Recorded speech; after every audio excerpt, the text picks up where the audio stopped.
Hello and welcome to another video on integration. So this is the third lesson of this chapter. This time we're going to be having a look at how we can integrate functions and actually find out what the particular constant of integration is for any given function and what we need to find out the constant of integration, no less. So let's have a look and get started with the warm-up questions. Here they are. I sound like the same broken record saying the same and same again, but please do copy these out if you've not got them to hand, attempt them, then play the video only once you've attempted them, and then see if you've got them right. If you just copy out what I've got in front of you, then that's not going to help you to the same extent. So try them and then check. So right now, let's have a look at question 1, the solution to this one. Okay, so question 1 of this warm-up. Embarrassingly, this is actually a re-edit of the video. I got question 1 of a warm-up wrong, and thank you very much to a kind student that notified me of my silly blunder. I'm not at liberty to give the name of a kind student, but let's just call the student Stevie. So we have a straight line parallel to 2x minus y minus 3 equals 0 that passes through the point minus 4, 7. Find the equation of line L. So the first thing we need to do is to just rearrange this equation into the correct form, y equals mx plus c. So if we take this here and just do a quick rearrangement, we should see that this line in the form y equals mx plus c is just y equals 2x minus 3. Okay, and this straight line L is parallel to this line here. So if it's parallel, it's going to have the same gradient. And so line L is going to have this form. It's going to have the form y equals 2x plus c. Okay, because line L is parallel, it's going to have the same gradient too. Okay, and more than that, we're told a point that L goes through. We're told that L goes through minus 4, 7. And so if we just sub in the point it goes through, so if we substitute in the point minus 4, 7 into L, then we know the y-coordinate, don't we?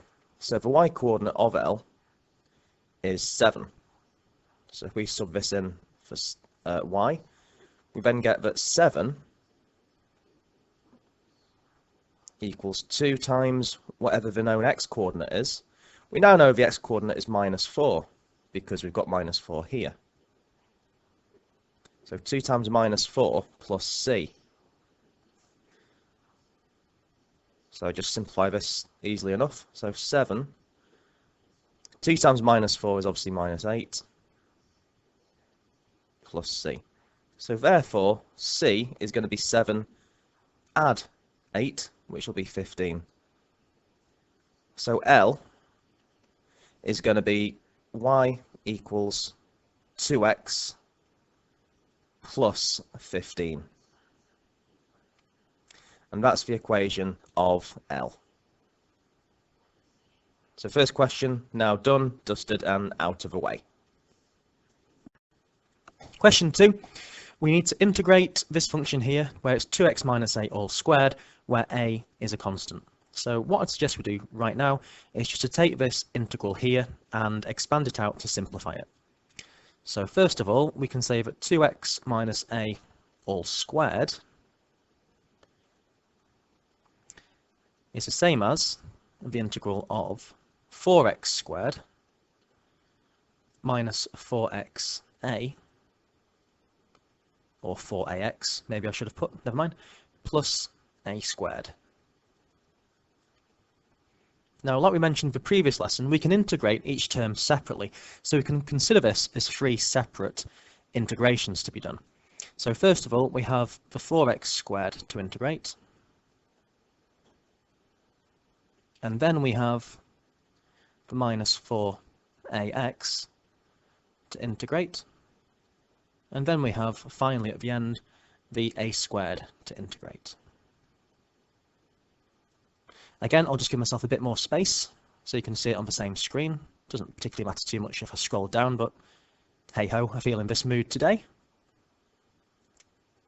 So, this one here, what we need to do is we take the power of x up by 1 and divide through by the new power. And so 4x cubed, then we're going to divide by 3. This minus 4ax, again, we're going to increase the power of x by 1, so that x becomes x squared, but we divide through by 2. So minus 4 over 2 just gives us minus 2. And of course, we're increasing the x power by 1. Now, a was just a constant term, which also means that a squared is a constant. So when we integrate a constant, we just keep the constant as it is and attach the variable to the end.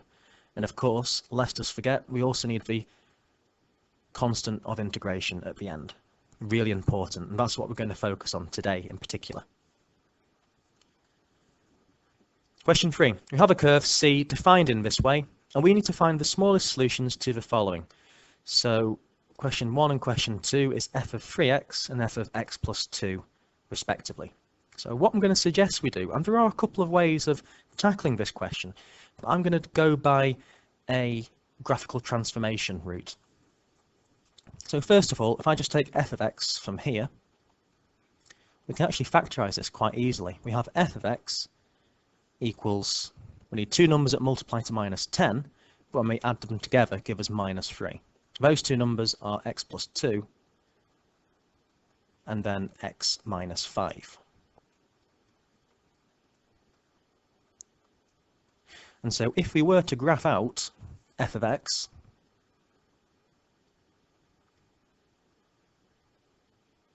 again, just do this as a tiny sketch. So what we'd have is two roots, one at minus 2, the other at positive 5, and a curve going through these points.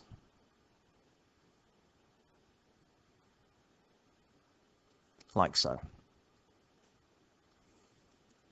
So we can use this idea here and remember what we know from transforming functions, how this is done.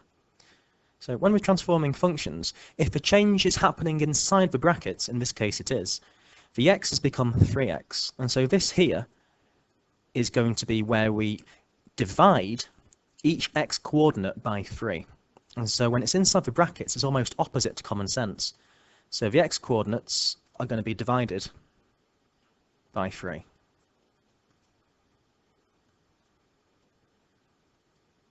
And so what we can do is we can adapt this graph here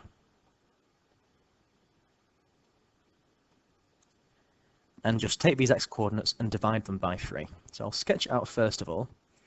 So just do it like this, just for the sake of it. So the minus 2 would get divided by 3 and we become minus 2/3. The 5 would be divided by 3 and become 5/3. This question is asking us for the smallest solutions to the following equations. So for part 1, the smallest solution is that x equals minus 2/3. The larger solution is 5/3. The smaller is minus 2/3. For question 2, we can do very similar. Again, the change is happening inside the bracket. So instead of f of x being the input is now x plus 2. Again, when the change is inside the brackets, the change works opposite to what common sense would tell you. So rather than adding on 2 units to the positive direction, to the right, we're actually going to subtract 2 units and move to the left. And so this new coordinate here is going to be minus 2, take another 2. Likewise, for 5, we're going to knock 2 off that one as well. And so the x coordinates are going to have 2 taken off them. So I'm going to cheat, I'm going to sketch the curve first. That's how little confidence I have in my graph sketching ability. And so what we'd have here is this one here would be minus 4, and this one over here would be 1. A bit of a cheat, but I hope you forgive me. I'll try and be better next time. So minus 2 becomes minus 4, the 5 becomes 1. So again, in this case, the smallest solution over here is now minus 4. So for 2, x equals minus 4. And the larger one in this case would be 1. So the next question, again, there's a couple of ways of doing the last question, part B. We're told that given that f of x equals k, where k is a constant, has no real solutions, find the range of values of k. Now, the way I'm going to suggest you might want to tackle this is just remembering what property of any quadratic tells you about the number of solutions that particular quadratic has. And it is, of course, it begins with d, there's your tip, it's the discriminant. So, no solutions. What does that tell us about the value of the discriminant? Can you predict what I'm going to say? No solutions. That means that the discriminant has to be less than 0. So what is the discriminant? It is, of course, b squared minus 4ac. And so in our case here, the discriminant we need to work out. So we've got f of x equals k. We need to rearrange this first of all. So f of x equals this. So we need to rearrange it so we can work out what b squared minus 4ac is. Now the standard form of a quadratic is ax squared plus bx plus c equals 0, not equaling k. So we need to get all this equal to 0. So if we subtract k from both sides, we get x squared minus 3x minus 10 minus k equals 0. Now that is now in the correct form, so we can use this and go forward. So the symbol that you can use for the discriminant is a triangle.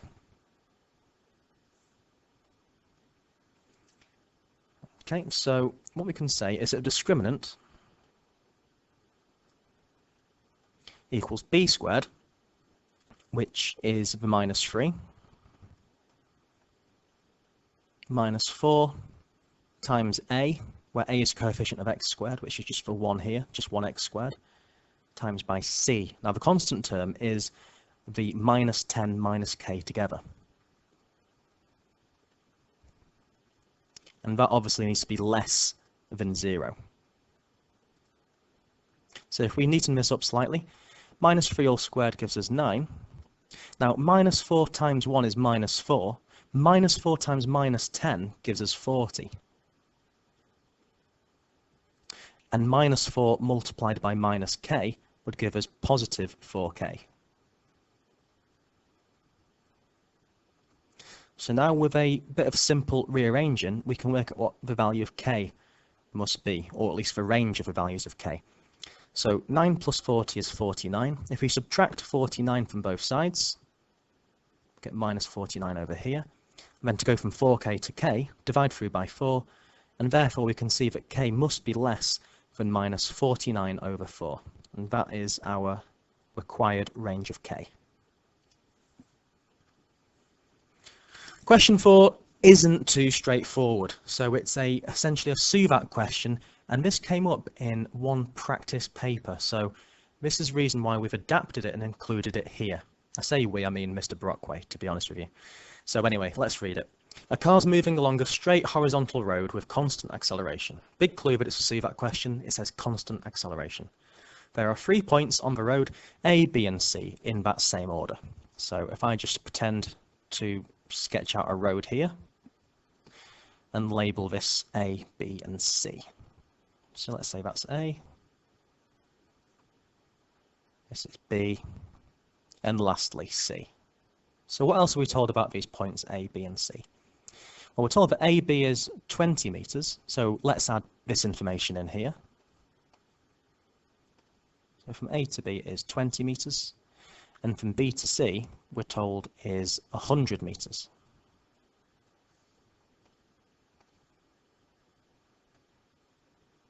So the full thing is 120. We're also told that the car takes 2 seconds to travel from A to B, and so from A to B, that's going to take 2 seconds. Whereas from B to C, that takes the car apparently 4 seconds. So we don't need to add this onto a diagram, but I would strongly, strongly recommend that you do. I think for mechanics, a strong, well filled in diagram underpins the probability of getting maximum marks.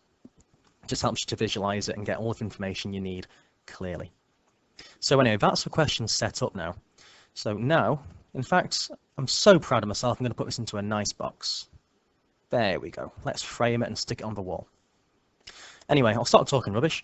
Part 1, we need to find the acceleration of the car. Now, this isn't straightforward because we don't have enough things that we know. So it's a really good question to do together. So what we're going to need to do is just consider what we know in 2 separate steps. So first of all, for AB, let's just consider what we know. Now, I did say it's a SUVAT question, so let's write out SUVAT. Displacement, initial velocity, final velocity, acceleration, time. So from A to B, we know that the displacement is 20, because it's 20 meters between them. We can't know what the initial speed is. There's nowhere where it tells us where the initial speed is. We are told that AB equals 20. That's where I got this 20 from. So U, don't know. Right now, I'm not too bothered about U, so let's just cross this off. Don't worry about it.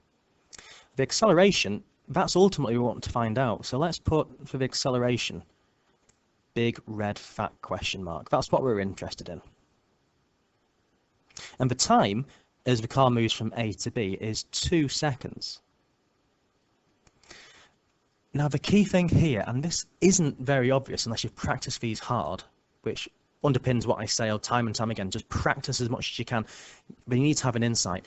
The final speed between A and B, okay, is going to be the starting speed as it begins at B and moves to C. And so the final speed at AB is going to be one and the same speed as the starting speed for the next section from B to C. So I'm going to call V, the final speed at B, I'm going to call that capital V, big V. What we're going to end up doing is trying to form 2 equations which we can then solve simultaneously. So I don't want U, so which one of the SUVAT equations does not depend on U at all? It's one of the fewest used ones. It's not a most common one, but it's still important. It's actually the S equals Vt minus half AT squared equation. This one here doesn't involve U at all. So this suits us perfectly because we're not interested in U, we're not told U, we don't want to know U.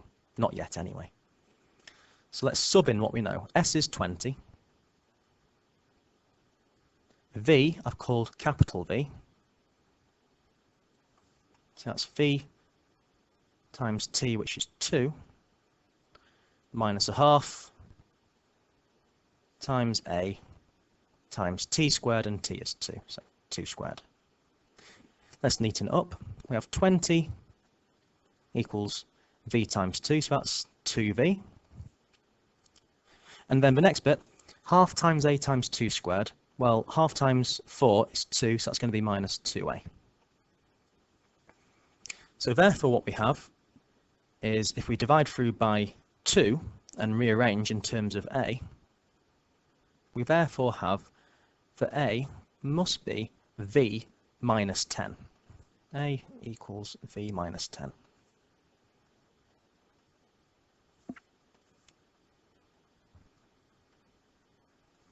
So that's one equation we've got. Now we need to consider the stretch from B to C. So starting at B and moving to C now, we can apply SUVAT yet again. So from B to C, the displacement is 100 meters. And as I said, the final speed from A to B is going to be the same as the starting speed from B to C. So if I just label in here V, then the starting speed from B to C is V. Now I know it might be confusing putting U equal to V, where V itself is used. That's why I'm trying to distinguish it slightly by using a capital colourful V to make sure you don't confuse it with the standard V for SUVAT. Now the final speed for the section from B to C, I wonder if we can know that or not. So let's just think about if we can work that out from B to C. Well, are we told it? No. Are we asked for it? No. So V, let's just pretend we don't need that. Actually, we don't. We do need to work out A, and the time frame from B to C is 4 seconds. Now, for this set of SUVAT variables, we don't know the final speed. So which one of the SUVAT equations is not reliant on knowing the final speed? You should hopefully know, and you are told in the formula book, by the way, so don't panic too much. Not that it's not a good idea to know them. It's S equals UT plus half AT squared. So let's plug in the variables for this. So in this case, S is 100.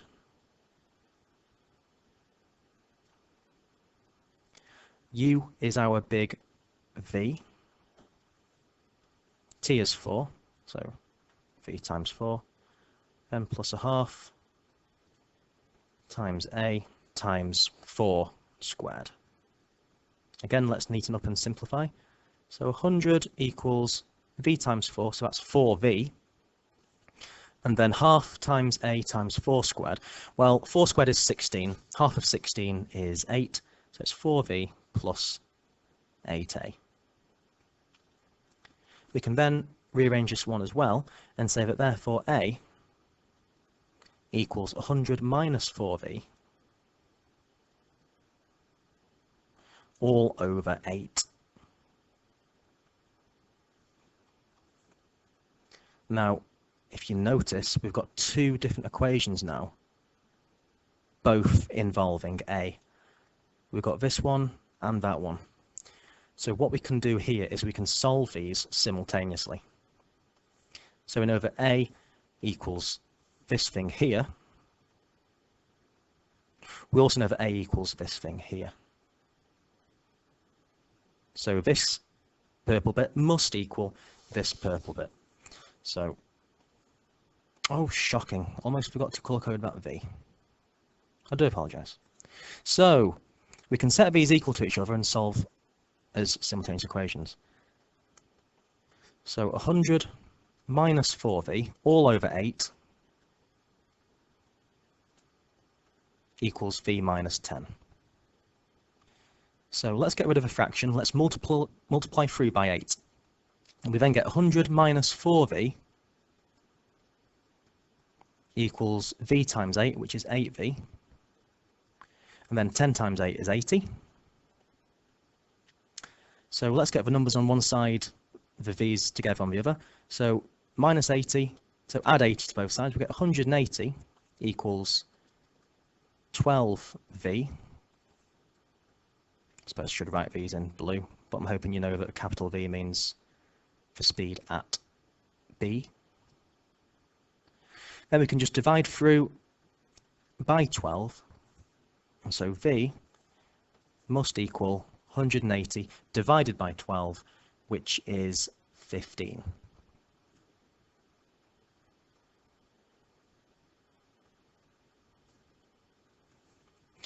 But A equaled V minus 10, so A is 15 minus 10, which is 5.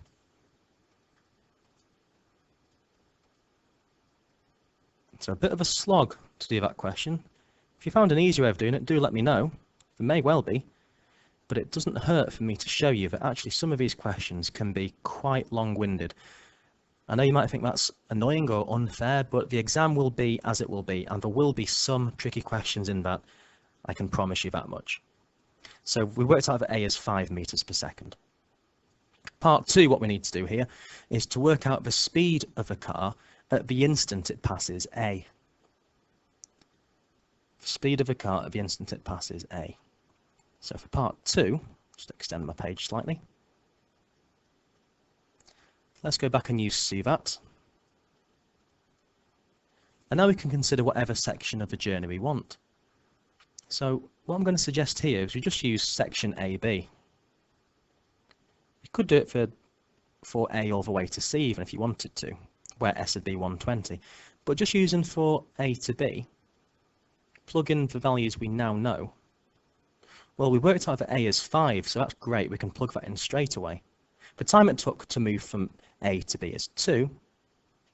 The final speed, v, we worked out was 15. U we want to find out, the initial speed, and s as we move from a to b is 20. So now we can use pretty much any SUVAT equation you want to. So take your pick. I'd suggest use the most obvious one. Most obvious one I think might be just to use v equals u plus at. So plug in the values, or maybe even rearrange to get u first of all. So we get u equals v minus at. V is 15,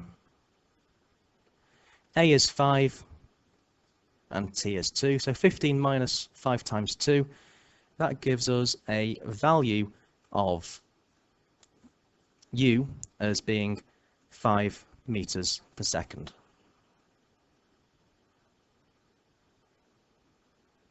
By the way, I've just noticed here, a here, I put 5 meters per second minus 1. Apologies, that should be 5 meters per second squared, so minus 2 there. So bit of a silly slip, but there you go, it has happened. So now we can move on to the main bit of the session, finding functions. So before I've mentioned about this arbitrary constant c. C is a constant of integration. So we can actually find the constant of integration, but what we need to know to find out what the constant of integration is for any function is we need to know a point that the curve goes through. And so if we can integrate and know a point that the original curve passes through, we can substitute those points in to find out what c is.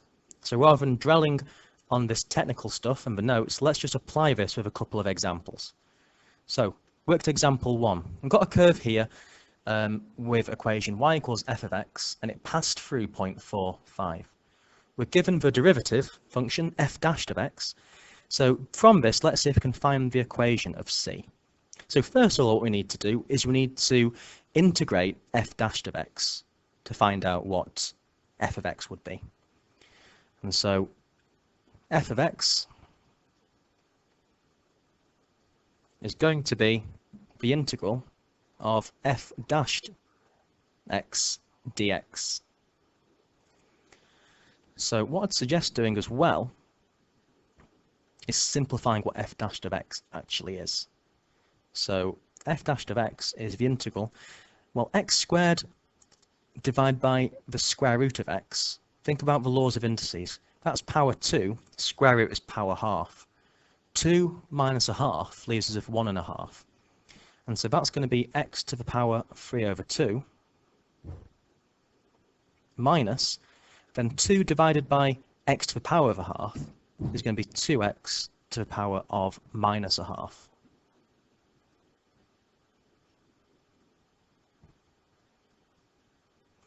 So we can integrate these separately. So integrate x to the 3 over 2 dx, and then also integrate the minus 2x to the minus half dx too.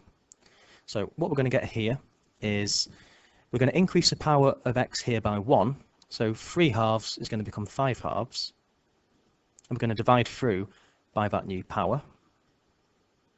Over here, we're going to have minus 2 x to the positive a half, then going to divide through by that new power of x, which is a half, as you can see. Then finally, plus the arbitrary constant of integration. Okay, so let's just neaten this up slightly. So we therefore have, if we divide through this by 5 over 2, that's the same as saying it's 2/5 x to the 5 over 2. 2 divided by a half is minus 4.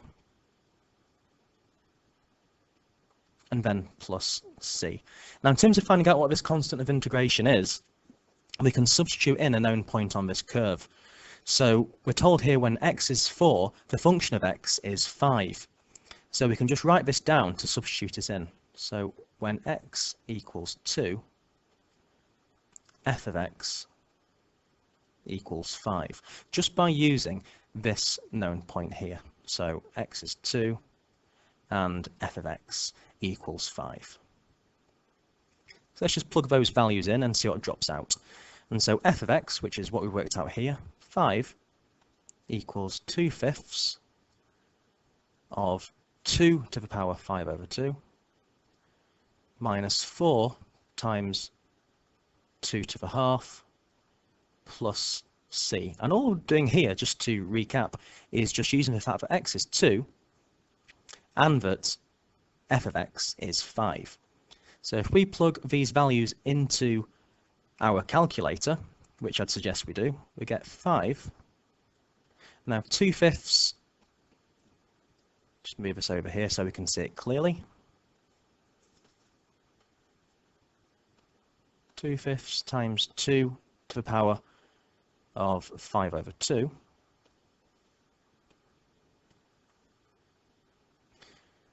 Well, it gives us a awkward decimal. So why that's happening, I'm not entirely sure. Anyway, what we can do here is just go back a second. Over here we have minus 4 times 2.5.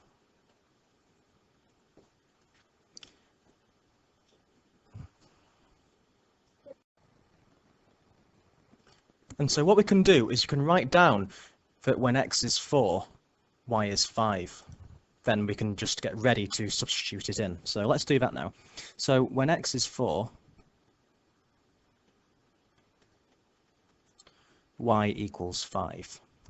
So just put this in. So y is f of x, I should have said really. So y, f of x, same thing. So 5 equals 2/5 of x to the power 5 over 2. That becomes 4 to the power 5 over 2. Minus 4 lots of x to the power half, which is just now 4 to the power a half, plus whatever this arbitrary constant must be. So just to colour code to make it clear, so we know now that x is 4 on this known point, and that y, f of x in other words, is 5. So using the calculator or otherwise, so 5 equals, so because this is a power of 2, it's a power of 4 rather, this is going to drop out quite nicely, I mean to say. And so let's just work out what this bit equals. So we've got 2/5 multiplied by 4 to the power of 5 over 2. And we're going to minus off 4 lots. Whoops, that's in the power still, so we need to move away from that. There we go. Minus 4 times 4 to the power of a half. Press equals, we get 24/5. So 5 equals 24/5 plus c. Therefore, if we subtract 24/5 from both sides, we get that c must equal 1/5. So the full function, f of x, must be 2/5 x to the power 5 over 2 minus 4 lots of x to the power half, square root of x in other words, plus c, only now we know that c equals 1/5. And so that's our full function of f of x. That's what it is altogether. So c is 1/5. So just substitute that in by using the known point. Another worked example, this one's an exam paper question from quite a few years ago. So this is the real deal. So if you can do these, you're on your way to cracking the proper full concept. So the curve with equation y equals f of x passes through the point 1, 6. Given that f dash x equals this function here, find f of x and simplify your answer. So it's very much a similar format to what we've seen before. So what I'm going to suggest we do first of all is just neaten up what f of x actually is. So we've got 3. We now have 5x squared divided by x to the power half. Laws of indices, when we're dividing, we subtract the powers. So 2 minus a half gives us 1.5, which is 3 over 2. So 5x to the 3 over 2, then plus 2 lots of x to the power of minus a half. 2 divided by x to the half is same as 2x to the minus a half. So we can now integrate this term by term. So we could use the integral sign like we did before, or we can just step right on it and take each thing up by a power of x. And so the 3 becomes 3x. If it's a constant, we just pop the variable on the end. The 5x to the 3 over 2, we're going to increase the power of x by 1. So 3 over 2 becomes 5 over 2, and we're going to divide by that new power of x. Then increase the minus a half by 1, that becomes a half, and we're going to divide through by a half. And then we have plus c. Let's neaten this up. We then have 3x plus 2x to the 5 over 2. 2 divided by a half, that gives us 4x to a half plus c. So that's as far as we can go right now. But now, just remember, we were told of a point which the curve goes through. And so we now know that when x is 1, for f of x is 6. So we can sub in this known point. And so f of x is 6. So 6 equals 3 times 1 plus 2 times 1 to the power 5 over 2 plus 4 times 1 to the power of a half plus c. So we're well on the way to working out what this constant of integration must be. And so just to clarify, all I'm doing here is substituting in that x is 1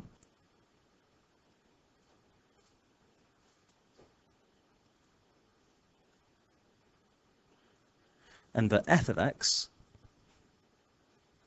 is 6. Hence this substitution of terms. And so let's just pop these in and simplify. So 6 equals, now 1 to the power of anything is just 1. So 3 times 1 is 3. 2 times 1 to whatever power is just going to be 2. 4 times 1 to any power is just going to be 4 plus c. So 6 equals 3 plus 2 plus 4 gives us 9. So 6 equals 9 plus c. So therefore, we've got that the constant of integration must be equal to minus 3. So putting that all together, we now know that f of x has to be 3x plus 2x to the 5 over 2 plus 4x to the power of a half plus minus 3, in other words, just minus 3. And we've cracked it. That's it. All done. As ever, you need to practice these yourselves to get good, to get decent. So if you can turn to page 294 in your textbooks, exercise 13C. Yet again, I'm strongly suggesting you try all these questions. So same formula, try them all, check your answers, and you've got wrong, check your solutions, work backwards. If you're still unsure, email me or leave comments in the comment section. That's it for today. So do remember to stay in touch, do your best, and keep working hard. So I'll see you soon and hopefully hear from you soon via an email or some comments. Take care. I'll see you next time. Thanks for listening.